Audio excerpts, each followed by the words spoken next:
وصفة النهاردة فيها كل حاجة بنحبها والنتيجة طعم بجد يستحق التجربة. جربيها لو نفسك تعملي أكلة غدا مختلفة وسهلة وكمان مليانة نكهات. أول حاجة بقى معايا هنا ربع كيلو من اللحمة المفرومة، وانزلوا عليها ببصلة متوسطة فرمينها ناعم، وكمان بيضة، وانزلوا عليها ب3 معالق كبار من البقسماط المطحون. انزلي بقى بالتوابل بتاعتك، ملح وفلفل اسود وبابريكا وبهارات لحمة. شكلي بقى الكفتة بتاعتك على هيئة كور. بعد بقى ما نشكل الكمية كلها هننزل في طاسة بمعلقة زبدة، وكمان ما ننساش شوية الزيت. واول بقى ما الزبدة بتاعتك تسيح انزلي بقى بالكفتة اللي كورناها وقلبي فيها بقى شمال ويمين لغايه اما تتحمر معاكي. انا عايزه اقول لكم بقى ريحه الكفته لوحديها تفتح النفس. بصوا بقى شكل الكفته دي بعد ما اتحمرت طريه ومتشربه النكهه كويس. شيلوا بقى الكفته في طبق وسيبي شويه البهاريز دول على جنب. هاتوا بقى صينيه وانزلوا ب3 حبات بتنجان رومي وكمان حبايتين من الفلفل الاحمر اللي هو الالوان. خرمي بقى كده البتنجان بتاعك ودخليهم الفرن لغايه اما يتشووا. ابدأي بقى قشري البتنجان بتاعك وشيلي القشره كده وهي هيتشال معاكي بكل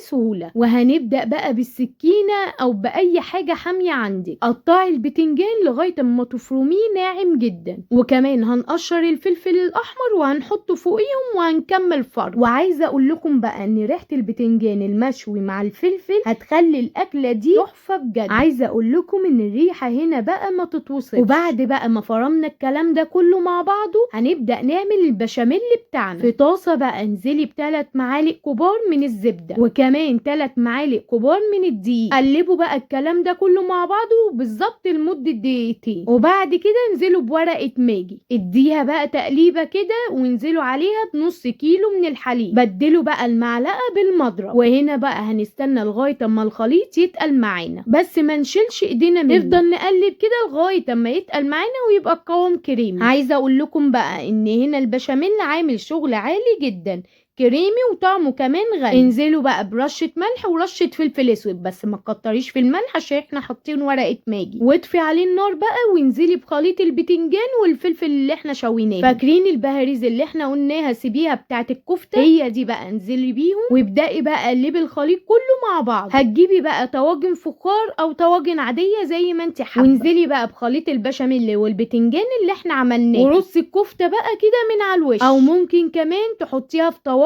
صغيره. هنرص كده الخليط بتاعنا وبرضه هنحط الكفته من على الوش. واخر حاجه بقى هنعملها هي رشه الموتزاريلا، وهندخلها الفرن بقى لحد ما الوش ياخد لون ذهبي كده يفتح النفس. انا عايزه اقول لكم بقى ان ريحتها بجد وهم. بصوا بقى على الطاجن لما خرج. انا عن نفسي دي بقت الوصفه المفضله عندي، غنية وكمان سريعة في نفس الوقت. دي تنفع بقى أكلة غدا سهلة وسريعة ومشبعة جدا، هتدخل ضمن وصفاتك الأساسية. جربوها بقى وقولوا لي رأيكم في الكومنتات، وما تنسوش اللايك والاشتراك لو لسه ما اشتركتوش، وما تنسوش تصلي على النبي، وباي باي.